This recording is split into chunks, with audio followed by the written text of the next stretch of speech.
The Chinese Communist Party is emboldened when it thinks that the international community is either not paying attention or is not willing to do anything about it. And when they're emboldened, they then continue and get worse until it then becomes a much more serious issue that the West has to, and the international community has to grapple with. Coming up on British Thought Leaders, Benedict Rogers talks about religious freedom in communist China.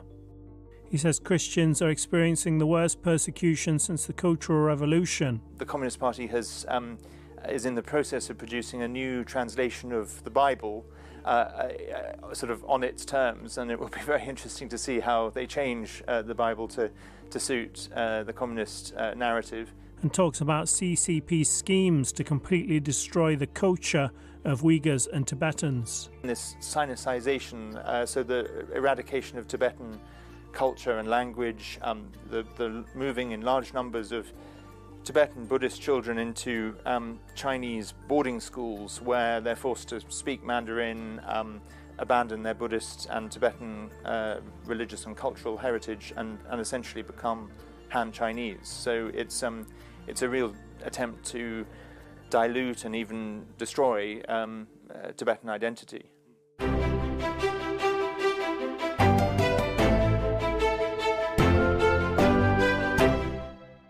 Welcome to British Thought Leaders, I'm Lee Hall. Today I'm sitting down with author and China expert Benedict Rogers. Benedict, thanks for joining us. Thank you very much for having me. You were the first guest on British Thought Leaders 2 years ago, so welcome back. Thank you. Since then you released the China Nexus, which is a fascinating account of your 30 years kind of in and around China human rights. And what did you hope to achieve with this book? I think what I really hoped to achieve was to show the breadth and depth of repression in China today across so many fronts, whether it's the persecution of Falun Gong, the persecution of Christians, the genocide of the Uyghurs, Tibet, the dismantling of freedom in Hong Kong, and the crackdown on dissent in China more generally. And when I was thinking about the book, I realized that although there are many excellent books on China, most of the books that exist cover sort of one particular dimension of China, whether it's sort of modern history or the economy or the Communist Party's structure. And I realized I couldn't think of a book that really put all the pieces of the human rights picture together in one volume, and also looks at the threats to Taiwan, the relationship between Beijing and two other dictatorships in the region, Myanmar and North Korea, and also the question of what the international community should do about the challenge of China. And so when I thought about all these things and I realized I couldn't think of a book that did that, I thought, well, that's the book I should write. Yeah. Before we dive into those issues, I just wanted to ask you, why is the Chinese regime so against people having religious freedom? I mean, what is the problem? I think essentially there are two factors. The first is that the Chinese regime is still, whether it's communist in practice is another question, but it is the Communist Party, and communism is inherently atheist and anti-religion. So ideologically it comes from that starting point. But I think also the Chinese Communist Party is incredibly nervous about any gathering of people in large numbers around an idea that is different from the Communist Party's idea, and that's why they don't like religion, particularly when it involves large numbers of people. So China Aid founder Bob Fu said that Chinese Christians are experiencing the worst persecution since the Cultural Revolution. I mean, could you flesh that out for us? What's happening with Christians in China? Yes, well, I very much agree with Bob Fu. The Chinese Communist Party, over the decades since 1949, it's always been anti-religion, but its approach has varied. During the Cultural Revolution, it really tried to eradicate Christianity completely, and it ended up driving it totally underground. During the opening up era under Deng Xiaoping and his successors, there was a little bit of relaxation, by no means religious freedom, but there was just an easing off of the persecution to a certain extent. And what tended to happen in those years was that the approach and the policy was very much dependent on the provincial or municipal authorities. So it was decided at a local level, and it varied throughout the country. So there were certain regions where actually Christians had a bit more space, and other regions where it was more harsh. What's happened in the last decade under Xi Jinping is that policy seems to have been brought to the centre, and the approach is nationwide, and it's consistently far harsher than it was. And so we've seen crackdown on unregistered churches that are outside the state-controlled structures, but also even within the state-approved churches, a real propaganda effort to Xi Jinping has what he calls a campaign of sinicization of religion, but that doesn't mean cultural sinicization. It basically means the political indoctrination of religion. So that means forcing churches to display pictures of Xi Jinping, propaganda banners from the Communist Party alongside religious imagery. The Communist Party is in the process of producing a new translation of the Bible, sort of on its terms, and it will be very interesting to see how they change the Bible to suit the communist narrative. And we've also seen over recent years the destruction of thousands of churches and crosses, the prohibition on young people under the age of 18 from going to places of worship, and just a real crackdown on Christianity across the nation. So this idea of registered churches is quite unusual to us in the West. So there's kind of an official Christianity that's backed by the Communist Party, is that right?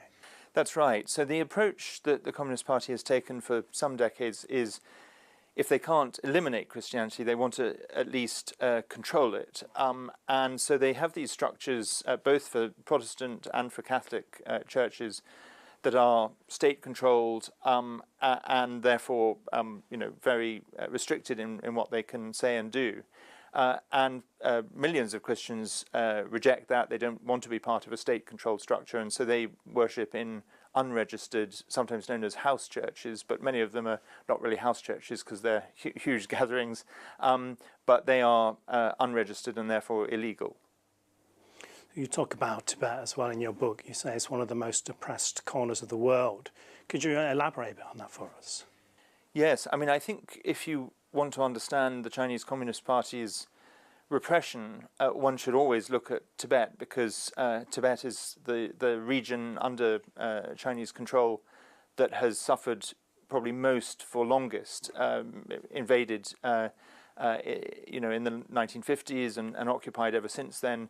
And the occupation has just been appallingly brutal, and it seems to have intensified in the last decade. So we've seen Tibetan Buddhist monks arrested and jailed, Buddhist monasteries under strict surveillance and control, and particularly this sinicization, so the eradication of Tibetan culture and language, the moving in large numbers of Tibetan Buddhist children into Chinese boarding schools where they're forced to speak Mandarin, abandon their Buddhist and Tibetan religious and cultural heritage, and essentially become Han Chinese. So it's a real attempt to dilute and even destroy Tibetan identity.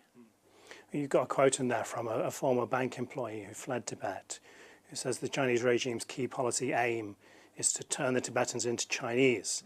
It's almost like a plan to wipe out this whole culture by replacing people. Yes, I think that's exactly right. Alongside the policies of moving Tibetan children into Chinese boarding schools, there's also been a policy of changing the demographics by encouraging large numbers of Han Chinese to settle in the Tibetan region. There's a similar thing happening with the Uyghurs in Xinjiang. Yes, absolutely. The Xinjiang region has definitely changed in its demographics, and alongside the incredibly shocking, brutal physical persecution of the Uyghurs, moving large numbers into effectively concentration camps, the religious persecution, there has also been this policy of trying to change the demographics in the region. There's one thing in your book that I found quite terrifying. It was called Becoming Family, a CCP project. Could you talk to us about that? Yes, this is a really unbelievable policy of forcing Uyghur families to accept, against their will, completely no choice, accept a Chinese government agent to live in their home for a period of time. And so these Chinese agents move into people's homes. Obviously, that means the family is under 24-hour observation by the party. And it's an attempt, again, to repress, restrict, and threaten the Uyghur population. So if you made a movie with that as the plot line, people would say, no, that's gone too far. It's bizarre. Absolutely. I mean, imagine the equivalent of, in our country, a stranger turns up on your doorstep and says, well, I'm moving in now for 6 months, and you have no idea who they are, you don't know anything about them, but you're forced to give them a bed and take them into your home.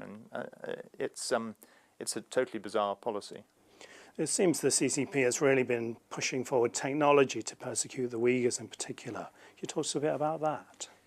Yes, absolutely. I mean, this has happened particularly in both Tibet and Xinjiang, where I would say those two regions have been kind of the laboratory for the rollout of an Orwellian surveillance state, turning, in the case of Xinjiang, the region into a place where there are artificial intelligence, facial recognition cameras pretty much on every street corner, checkpoints, monitoring mobile phones.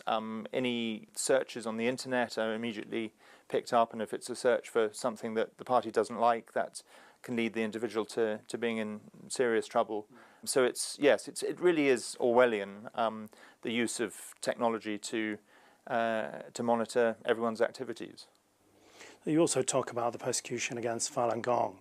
So this has been going on for 25 years now, and it's quite a large scale. There's 100 million people thought to be practicing by 1999. Why do you think the West is relatively silent on this issue? Yes, you're right that the West has not spoken up enough on this issue by comparison with some of the other issues. I think perhaps there was, for a period of time, and I think it's beginning to change now, but for a period of time there was a reluctance to believe the kind of things that were alleged. The idea of forced organ harvesting, for example, of taking organs from prisoners of conscience, Falun Gong practitioners, was very hard to believe because it's so shocking, and it was also very hard to prove because, by definition, the victim is dead, the perpetrators are the medical staff and the police and other people from the authorities who carry out the act, and the evidence is swept away. And so initially all we had to go on was witness testimony, and so it was hard to prove. I think there was a turning point when the British barrister Sir Geoffrey Nice, who I know has been on your series as well, and of course was the prosecutor of Slobodan Milosevic, when he was persuaded, and I had a small part in helping to persuade him to look at this question, and he set up an independent tribunal to do this. And I think the credibility of that tribunal was enormously helpful because it was made up of international experts, legal, medical, and other experts, who had no previous agenda with China, no connections to Falun Gong. They couldn't be dismissed as simply either anti-China or Falun Gong sort of propaganda people. They were genuinely independent and coming to the question fresh. And they looked at the evidence. They had many hours of hearings, and they concluded beyond reasonable doubt that this was happening. And they published a very detailed and damning report. I remember one of the lines in the report was that this is a crime against humanity, and that anyone dealing with the Chinese state needs to be aware that they're dealing with a criminal state. And I think as a result of that report, people in politics, in the media, in public life, are starting to take this issue more seriously. I know in the last year or two, at some of the key anniversaries of the persecution of Falun Gong, prominent politicians have issued statements of support in a way that they perhaps wouldn't have done a few years ago. I also think Falun Gong is becoming better known and better understood. Perhaps in the past there was a lack of understanding. There was also extensive propaganda from the Chinese Communist Party, total lies and misinformation about what Falun Gong is. And I think now people have woken up to the fact that what the Chinese state says about Falun Gong is not true, and people have a better understanding of Falun Gong, and so that helps. Do you think if back in 1999, when the CCP started this massive persecution against probably 1 in 12 Chinese people, if the West had kind of stood up at that time and tried to stop it a bit more, things would have been easier later on for Xinjiang, Hong Kong, etc.? Yes, definitely. I think with all of these issues, and particularly with the persecution of Falun Gong from 1999, I think if the West had spoken up much more robustly at a much earlier point, they could have prevented things worsening. And I think the Chinese Communist Party is emboldened when it thinks that the international community is either not paying attention or is not willing to do anything about it. And when they're emboldened, they then continue and get worse until it then becomes a much more serious issue that the West has to, and the international community has to grapple with. You mentioned in the intro dissent in mainland China on the whole. I mean, what's the situation like in that regard? Well, it's also very serious. I remember I used to go to China a lot through the 1990s and first decade of the 2000s, and during those years, I would say that there was a certain level of relaxation. It was never freedom, of course, and there were always serious human rights violations and repression of dissidents. But there was a period during those 2 decades where there was certain space for civil society. I met Chinese human rights lawyers who were able to defend human rights cases, again, within certain red lines, but they could do something. I met civil society groups, bloggers, journalists, who were all able to operate within that space. And as I say, it wasn't freedom, and if they crossed red lines, they would be arrested and jailed. But within a certain space, they had some level of movement. And I would say over the last decade under Xi Jinping, pretty much all of that space has disappeared. It's now incredibly dangerous for not just active dissidents or lawyers, many of whom have been arrested and disappeared, but also just for ordinary people who might be, for example, whistleblowers. We saw that over COVID with some of the doctors who tried to call attention in the early months to this new virus, and instead of being taken seriously, they were arrested and threatened and warned. The citizen journalist Zhang is a key example of that. She went to Wuhan to make a film about this new virus, and she's been in prison since then. So really the space that had existed a decade or two ago for anyone to say anything critical of the party has gone. What's the situation in Hong Kong now? Could you talk to us a bit about that? Well, Hong Kong has changed with extraordinary speed from being one of Asia's freest and most open cities to being one of its most repressive police states. It, of course, was handed over to China in 1997 with the promise of one country, two systems, and at least 50 years of respect for Hong Kong's freedoms and autonomy and the rule of law. And I would say for the first, perhaps, decade after the handover, China, by and large, kept to that promise, at least on the surface. And I lived there for the first 5 years after the handover, and definitely during those years there was freedom in Hong Kong, and I worked as a journalist, and I could publish articles then that would never see the light of day today and would probably land me in jail if I was in Hong Kong today.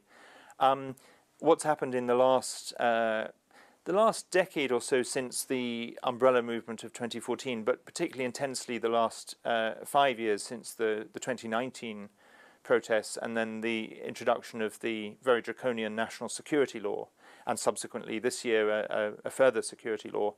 The result of that has been the total dismantling of all of Hong Kong's freedoms. There's pretty much no longer any free independent media.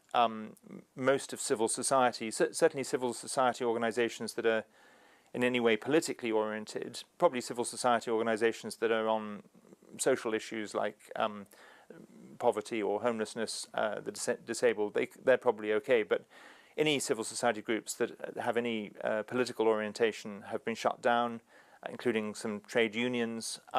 Most of the pro-democracy leaders are either in prison or in exile. And Hong Kong has now, thousands of well, certainly hundreds of political prisoners. People like Jimmy Lai, who has been in prison since December 2020. He's 76 years old, the founder of the Apple Daily newspaper, British citizen, yeah. Exactly. And he's, although he's been in prison for 3.5 years, he still is undergoing his trial under the national security law, which could well result in him spending the rest of his years in jail. So Hong Kong is a very different place from the Hong Kong that I knew. And of course, I can't go to Hong Kong now. I was denied entry in 2017. I was actually threatened with a prison sentence in 2022 because of the work I do here. So even outside Hong Kong, the Hong Kong and Chinese authorities, because the national security law has this extraterritorial application, the long arm of Beijing reaches, well beyond Hong Kong. Would you say religious freedom is pretty much the same as mainland China now for Hong Kong? I would say it's certainly increasingly threatened. It's probably a few degrees less severe at the moment than it is in mainland China, in the sense that you can still go to a church or a mosque or a temple in Hong Kong relatively freely for a Sunday service in the case of a church, for example. But what is restricted now, because of the climate of fear in Hong Kong, is what religious leaders will say in their sermons. So a high degree of self-censorship. Christian priests and pastors in the past would have spoken out quite openly in their sermons on issues of human rights and democracy, and now almost all of them will be very careful to avoid any politically sensitive topics. The education sector is also affected because something like 60% of Hong Kong schools are church-run or run by faith-based organizations. And actually Hong Kong Watch produced a report last year on the threats to religious freedom, looking at all the issues I've just described. So I would say freedom of religion in Hong Kong is certainly under increasing threat. I think in a way that's inevitable. When freedom itself is dismantled, freedom of religion is automatically going to be affected. But it's not quite yet on the same scale of severity as in mainland China. There isn't the physical destruction of places of worship, but there's a more insidious surveillance and self-censorship. The former US Secretary of State Mike Pompeo recently said, in response to a question from you, that his biggest failing in office was that he didn't secure the freedoms of Hong Kong. I mean, would you agree this sentiment that the Western governments didn't do enough, or do you think it was just inevitable? No, I would definitely agree with that. I think that, again, it comes back to this point of not speaking out early on enough. I think that when I look back to the 2014 umbrella movement protests, the British government and other governments were remarkably quiet and weak in their interventions on that situation. And I think if they'd been more robust then, it might have prevented things deteriorating as significantly and rapidly as they have. And even when things really started to deteriorate, and it was clear that they were deteriorating from 2019 onwards, I mean, the US was the only country that imposed any kind of sanctions. And I think, as Mike Pompeo said, they could have done more.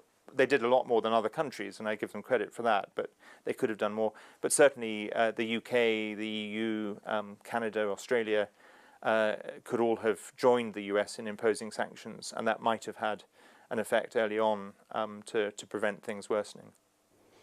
If we look at when David Cameron was Prime Minister, there wasn't too much criticism of the Chinese regime, but since then quite a few big things have happened. Obviously COVID, parliamentarians being sanctioned, Interparliamentary Alliance on China was founded, the tribunals that you mentioned.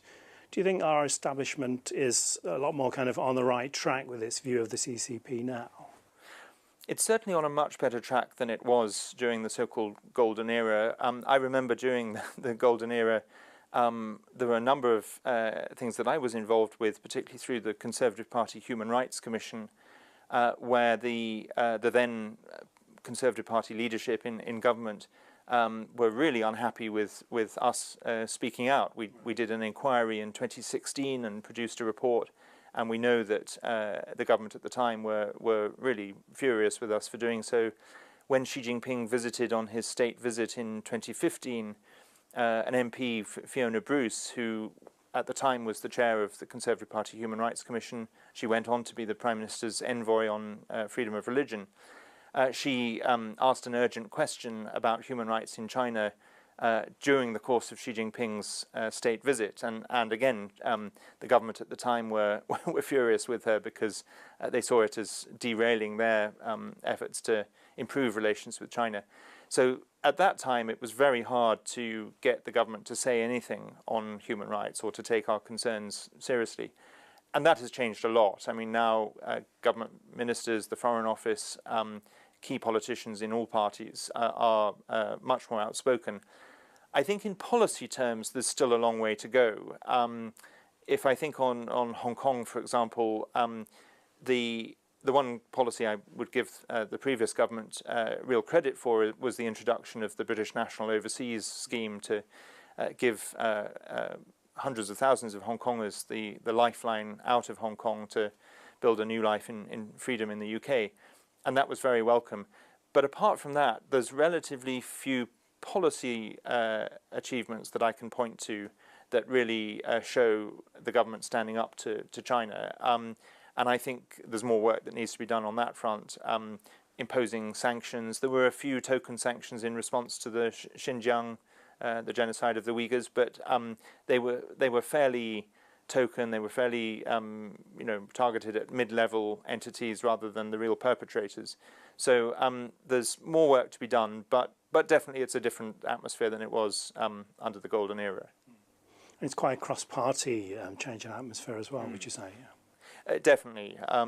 There've been key voices in all political parties, and it will be very interesting to see what the new Labour government does. I know they're carrying out an audit of China policy across Whitehall, which is something actually I recommended a few years ago, and so I welcome the fact that they are reviewing China policy across government departments.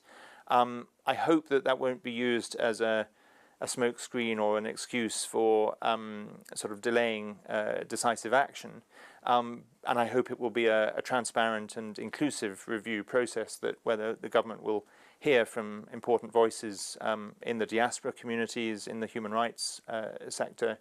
But it's nevertheless an important step. And I also welcome the fact that the new Prime Minister, Keir Starmer, at the NATO summit promised to be robust on human rights in China. Again, we'll have to see what being robust actually means in practice. But I hope the new government will take these issues very seriously. I just wanted to finally ask you, in your book, you talk about your 30 years of human rights work, and there's so many excellent examples of you doing things to expose what the CCP has been doing. Have you experienced any threats to your own safety here in the UK? I have, yes, quite regularly.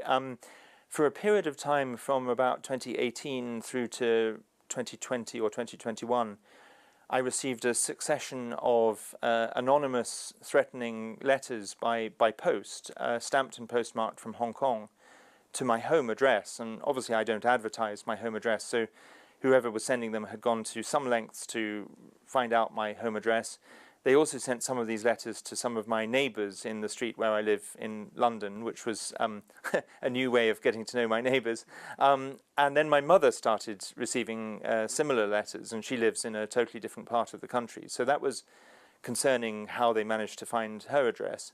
I've also had a series of attempts to impersonate me via email, fake email addresses being set up in my name, and then emails being sent to MPs and journalists supposedly from me. Of course, I mean, probably the least of all the threats is daily trolling on Twitter, but that's just a sort of fact of life. Dissent army are always in your comments. Yeah. Exactly. And then I've had, as I mentioned, I had this letter from the Hong Kong police in 2022 telling me to stop what I'm doing, shut down Hong Kong Watch's activities within 72 hours of receipt of the letter. Otherwise, I could face a prison sentence in Hong Kong. I think all of these attempts are designed more to intimidate and scare me rather than actually representing an actual physical threat. I think, of course, I don't discount the possibility, but I think it's unlikely that I'm at serious physical risk, at least in London or in the UK. What I do have to be careful about is when I travel internationally, if I'm traveling to countries that have extradition agreements with Hong Kong or China, and if they're countries that might be persuaded to use those extradition agreements, I would need to take advice on whether or not I should go. Last year I travelled to Taiwan, and I had to sort of double check what would happen if the flight had to divert for weather conditions or technical reasons. Would it divert to Hong Kong or China? I was reassured that because I was flying on a Taiwanese airline, there was no danger of that. But these are the kind of things that I just have to sort of check. But the one thing I'm very determined about is that it's clear all these things are designed to intimidate me and make me stop doing what I'm doing. And therefore it's made me all the more determined not to do that, but to redouble my efforts.